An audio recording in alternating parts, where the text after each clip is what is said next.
O Senhor esteja convosco.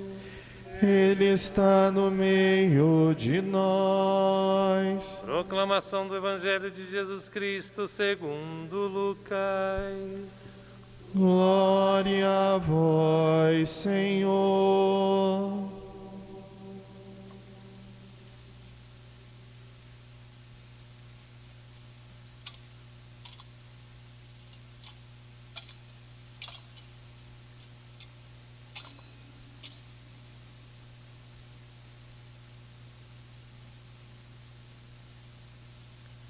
Naquele tempo, Jesus, cheio do Espírito Santo, voltou do Jordão, e no deserto ele era guiado pelo Espírito. Ali foi tentado pelo diabo durante 40 dias. Não comeu nada naqueles dias e, depois disso, sentiu fome. O diabo disse então a Jesus: Se és filho de Deus, manda que esta pedra se mude em pão. Jesus respondeu: A Escritura diz: Não só de pão vive o homem. O diabo levou Jesus para o alto, mostrou-lhe por um instante todos os reinos do mundo e lhe disse: Eu te darei todo este poder e toda a sua glória, porque tudo isso foi entregue a mim e posso dá-lo a quem eu quiser. Portanto, se te prostrares diante de mim em adoração, tudo isso será teu. Jesus respondeu: A Escritura diz: Adorarás o Senhor teu Deus e só a Ele servirás. Depois, o diabo levou Jesus a Jerusalém, colocou-o na parte mais alta do templo e lhe disse: Se és filho de Deus, atira-te daqui abaixo, porque a Escritura diz: Deus ordenará aos seus anjos a teu respeito, que te guardem com cuidado. E mais ainda, eles te levarão nas mãos para que não tropeces em alguma pedra. Jesus, porém, respondeu: A Escritura diz: Não tentarás o Senhor teu Deus. Terminada toda a tentação, o diabo afastou-se de Jesus para retornar no tempo oportuno. Palavra da salvação. Glória a vós, Senhor. Querido diácono Marquinho, queridos irmãos, queridas irmãs, a cada ano a Igreja nos propõe, no primeiro domingo da Quaresma, o mistério de Jesus, que depois do batismo no Rio Jordão, se deixa conduzir pelo Espírito para o deserto. No deserto, nosso Senhor, por 40 dias, vai rezar, vai jejuar e também fará a experiência de ser tentado pelo diabo. A liturgia de hoje coloca diante dos nossos olhos uma realidade que toca a vida de cada um de nós. A questão da provação. Jesus é tentado, ele é provado como um de nós. E vejam, Jesus é levado ao deserto depois do seu batismo, depois de visivelmente ser revestido pelo Espírito Santo. E essa tentação, as 3 tentações, não colocam fim às tentações de nosso Senhor. Tanto é verdade que São Lucas vai dizer que depois de vencidas as tentações, o diabo se afastou de Jesus até voltar no momento oportuno. Depois o diabo falaria pela boca de Pedro. Depois de que o apóstolo professou a sua fé, queria afastar Jesus da realidade da cruz. Quando nosso Senhor estava no Calvário, também ouviu de um dos malfeitores: se és o Filho de Deus, poupa a tua pele e poupa também a nossa. A realidade da tentação acompanhou sempre a vida de Jesus, desde o seu batismo até a morte. E não é diferente. A tentação estará presente na nossa vida como companheira, desde o nosso batismo até o momento em que dermos o último suspiro sobre a face desta terra. E vejam, as tentações de nosso Senhor, como ouvimos hoje, se deram no deserto. O deserto aqui aparece não só como um lugar geográfico, mas também como uma realidade simbólica. Pensemos na experiência do deserto na antiguidade. Não havia vida, não havia água, escassez de comida, não havia vegetação, sem pontos de referência, sem sinais que marcavam o caminho. Se uma pessoa não tivesse bem orientada, poderia se perder. Na antiguidade não existia GPS, não existia o Waze, não tinha o Waze, para que a pessoa se locomovesse com segurança.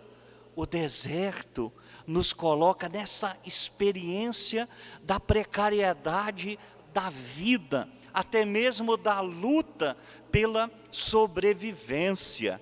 E na experiência bíblica, o deserto é também uma realidade transitória. O povo de Deus, ao deixar o Egito, saindo da escravidão, passou pelo deserto. Depois descobriram que por 40 anos caminharam em círculos, porque não tinham pontos de referência. Poderiam ter feito aquele caminho em linha reta e chegarem à terra prometida, na linguagem do Deuteronômio, na terra onde corre leite e mel, de uma forma mais rápida. Mas de qualquer forma, o deserto para o povo antigo era o lugar da Páscoa, da passagem da escravidão para a terra da liberdade. O deserto significou também o lugar das quedas do povo de Deus, da vitória do tentador, que muitas vezes movia o coração do povo à idolatria, à própria murmuração contra Deus. O deserto significou um lugar de queda, mas para nosso Senhor não. Nosso Senhor refaz o caminho do povo antigo, e ele não cai. Se o povo de Deus vacilou no deserto, Jesus permanece fiel. Ele combate o espírito do mal. Queridos irmãos e irmãs, por que Jesus não caiu?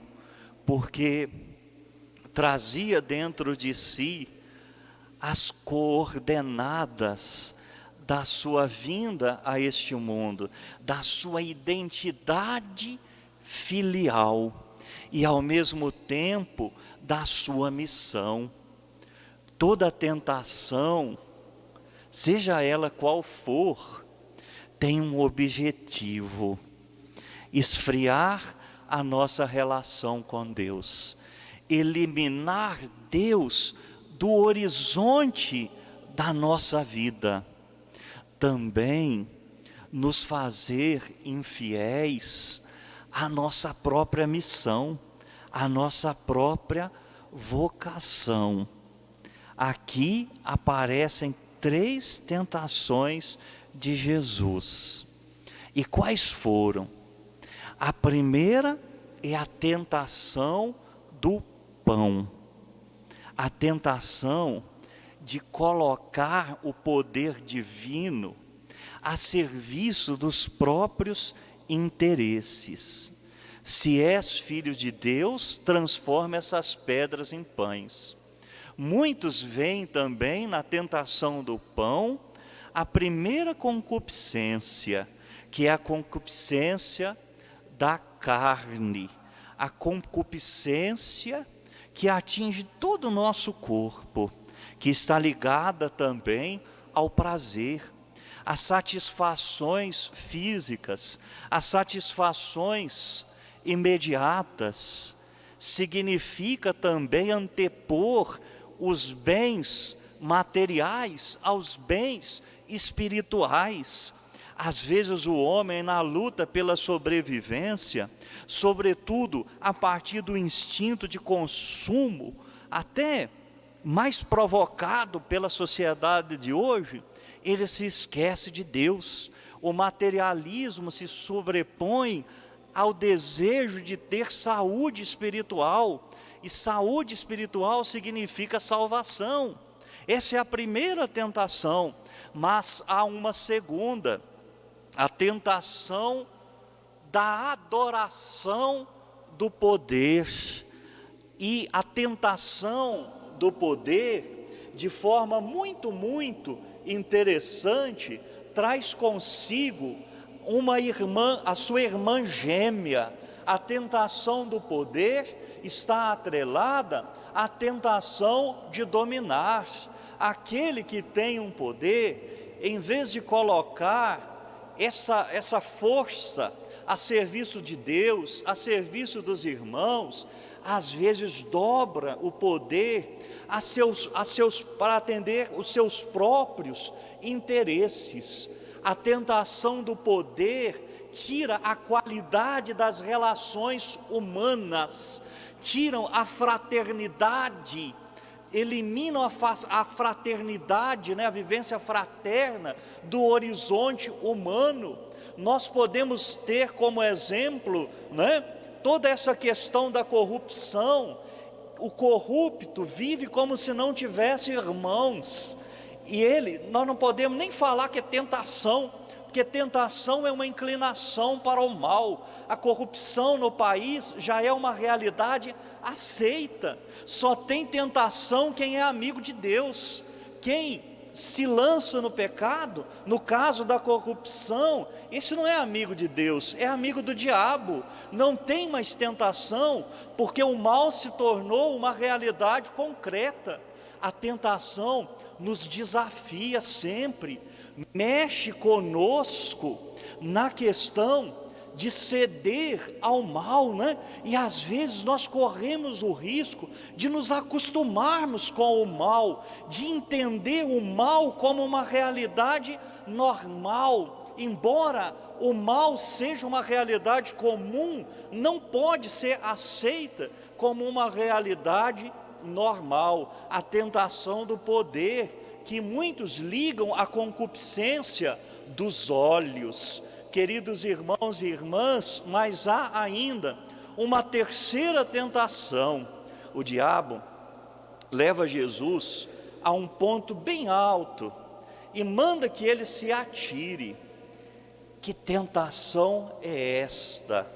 É a tentação de querer que Deus faça espetaculares milagres a nosso favor. Se lança daqui, és filho de Deus, então os anjos dele virão, vão te pegar nos braços e vão te salvar, como diz o próprio Salmo. Ele não permitirá que os teus pés se firam em alguma pedra. A tentação de colocar o poder divino a serviço dos próprios interesses.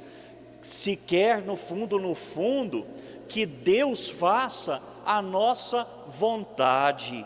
essa é a grande tentação, talvez até dos mais religiosos, dos católicos mais praticantes, que às vezes querem ver na vivência da fé um seguro de vida contra tudo que existe. Eu sou filho de Deus, né? Eu participo da missa, eu rezo, então eu posso me expor a todo tipo de mal. Estamos numa pandemia, mas eu sou filho de Deus, eu não preciso tomar nenhum cuidado. Eu sou filho de Deus, eu vou entrar no carro, vou colocar 300 km por hora, São Cristóvão está comigo, né? Mas passando de uma certa velocidade, São Cristóvão sai e entra São José, que é o padroeiro da boa morte. E assim, o que acontece em tantos outros momentos, as pessoas, né, se fazem lá suas trapaças, vamos rezar para que, se Deus quiser, dê tudo certo. É traidor, né? Às vezes faz uma coisa que não devia, vamos rezar para não ser descoberto, porque senão vai dar errado, né? Eu posso ser infiel, mas vou rezar para que a minha mulher, com meu esposo, não descubra, porque eu tenho que preservar a minha família. A tentação, né, de dobrar Deus à própria vontade, querer que Deus realize tudo o que nós desejamos com seus espetaculares milagres. Queridos irmãos e irmãs, nas tentações de Jesus, nós podemos enxergar as tentações de cada um de nós, do batismo até o momento da nossa morte. A tentação é companheira da nossa vida, e Jesus nos ensina a vencer. Ele não dialoga com o diabo. Jesus, nosso Senhor, é firme. O diabo lhe apresenta uma realidade má numa roupagem positiva, como se fosse um bem. Esse é o problema da tentação. Nós não conseguimos enxergar a realidade do mal ali embutida, e por isso tantas vezes nós caímos. É a desconfiança de Deus. Nossos primeiros pais no deserto desconfiaram de Deus. Nós continuamos desconfiando de Deus e por isso lhe desobedecemos. O remédio para vencer as tentações é a obediência. É a obediência a Deus, algo que nós não vivemos sozinhos, mas com a graça. No Pai Nosso, Jesus nos ensinou a pedir: não nos deixeis cair em tentação. Por isso, a necessidade de rezar sempre, para termos forças para lutar contra a realidade do mal. A liturgia de hoje nos coloca a realidade da provação, das tentações de Jesus, mas sobretudo coloca diante de nós a vitória de Jesus, e vence em Cristo aquele que professa a fé. A primeira leitura é uma profissão de fé. A segunda leitura também é uma profissão de fé. Assim, professando a fé e pedindo o auxílio de Deus, nós vencemos a realidade do mal. Vamos pedir à Mãe de Deus que nos acompanhe com seu amor e que nos dê sempre um coração decidido. E ao concluir essa reflexão, eu deixo um pensamento de Santo Afonso Maria de Ligório. Ele dizia assim: aquele, não é, que deseja vencer a realidade da tentação, o que tem que fazer? Tem que rezar.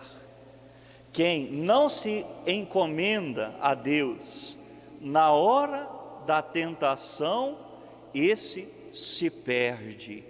Portanto, queridos irmãos e irmãs, peçamos a Deus a sua força para que possamos vencer. Invoquemos a Deus quando nos sentirmos tentados, para que possamos escolher sempre o bem e não compactuarmos jamais com o espírito do mal e com a maldade. Louvado seja nosso Senhor Jesus Cristo.